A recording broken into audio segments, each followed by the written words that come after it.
கடவுளுடன் காலை வணக்கம். புனித யோவான் எழுதின நற்செய்தி 21ஆம் அதிகாரம் 15 முதல் 19 வரை உள்ள இறை வார்த்தைகள். தம் சீடர்களுக்கு தோன்றி இயேசு சீமோன் பேதுருவிடம், யோவானின் மகன் சீமோனே, நீ இவர்களை விட மிகுதியாக என் மீது அன்பு செலுத்துகிறாயா என்று கேட்டார்.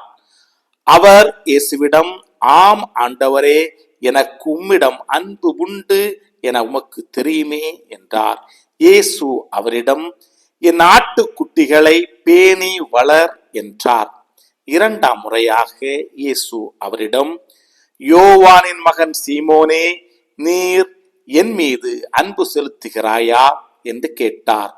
அவர் இயேசுவிடம், ஆமாம் ஆண்டவரே, எனக்கு உம்மிடம் அன்பு உண்டு என உமக்கு தெரியுமே என்றார்.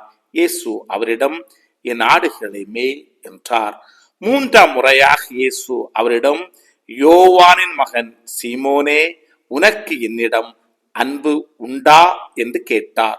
உனக்கு என்னிடம் அன்பு உண்டா என்று இயேசு 3ஆம் முறை கேட்டதால் பேதுரு துயருற்று அவரிடம், ஆண்டவரே, உமக்கு எல்லாம் தெரியுமே, எனக்கு உன்மீது அன்பு உண்டு என்பது நீர் அறியாத ஒன்றா என்றார். இயேசு அவரிடம், என் ஆடுகளை பேணி வளர்.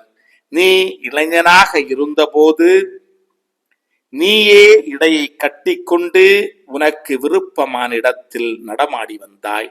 உனக்கு முதிர்ந்த வயது ஆகும்போது நீ கைகளை விரித்து கொடுப்பாய். வேறொருவர் உன்னை கட்டி உனக்கு விருப்பம் இல்லாத இடத்திற்கு கூட்டிச் செல்வார் என உறுதியாக உனக்கு சொல்லுகிறேன் என்றார்.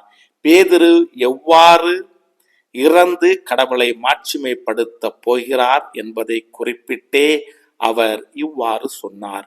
இதை சொன்னபின் பேதுருவிடம், என்னை பின்தொடர் என்றார்.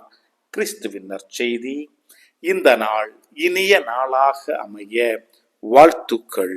பல பல புதுமைகள், பெருமைகள், இனிமைகள் இறங்கிய நல்ல நாள், ஒரு நல்ல நாள், நம் தேவன் தந்த நாள். இது நல்ல நாள், ஒரு நல்ல நாள், நம் தேவன் தந்த நாள்.